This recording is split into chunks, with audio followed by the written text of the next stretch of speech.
create a form, you must first have a form tag. All form elements like checkboxes, text fields, and menus must be inside the form tag to be considered part of the form. Although Dreamweaver will wrap a form tag around any form element you place on the page that isn't already inside a form.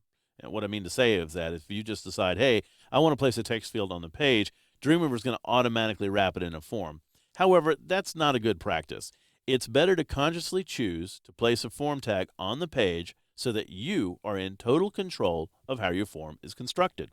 In Dreamweaver, the Insert panel is where we'll access all of our form elements. So if you're not already, make sure you have your Insert panel open and make sure you have your Forms tab selected. And almost all of our form elements are in that one single location. So typically when you're building a form in Dreamweaver, you really won't need any additional resources. That pretty much has everything that you're going to need.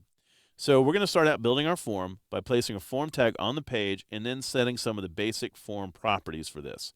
So I have the join.html file open. So I'm going to scroll down the page a little bit. And I notice that right after our last paragraph where we're talking about the privacy policy, I can hit return to create a new paragraph. Now, that new paragraph, I didn't really need to do that. But hey, it gives us a nice blank line down there. All right. So I'm going to go up to my insert panel and making sure I'm on the forms objects. And I'm going to go ahead and insert a form. There we go. So our paragraph gets replaced with our form element, which is fine. And as long as you're focused on the form, your properties inspector is going to display those form properties.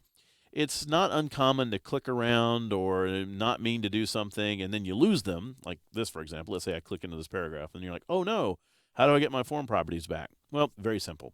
Just click inside your form and using your tag selector, you can select the form tag to focus on it. Now, if you click inside an empty form tag, that's going to happen automatically. But if you've got some content already in there, be sure to use the tag selector to actually select the form tag so that you can see these properties. Okay, the first thing we're going to do here is give our form an ID, and I'm going to name this form FRM, capital J, join, all one word, FRM join.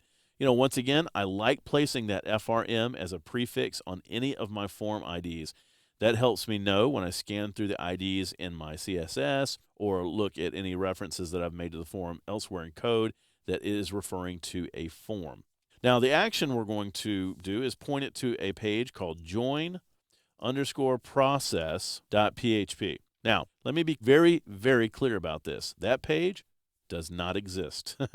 Now, later on in the Dreamweaver CS5 Dynamic Development course, David Gassner is going to walk you through how to build those types of processing pages. Fact of the matter is, that's a little outside of the scope of this course, and we're just placing it there to have a placeholder, not to actually do anything with the data.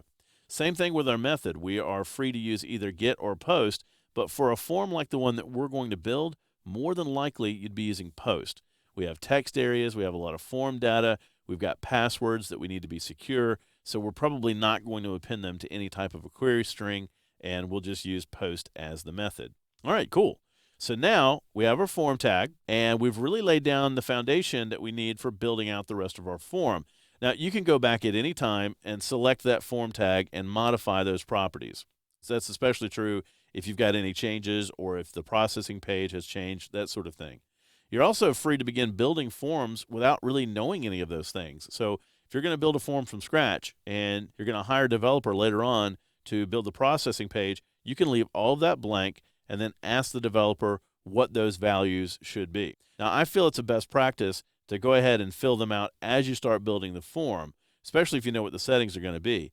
That way you can avoid any errors caused by forgetting to go back and setting them later. And yeah, I'm afraid that does happen.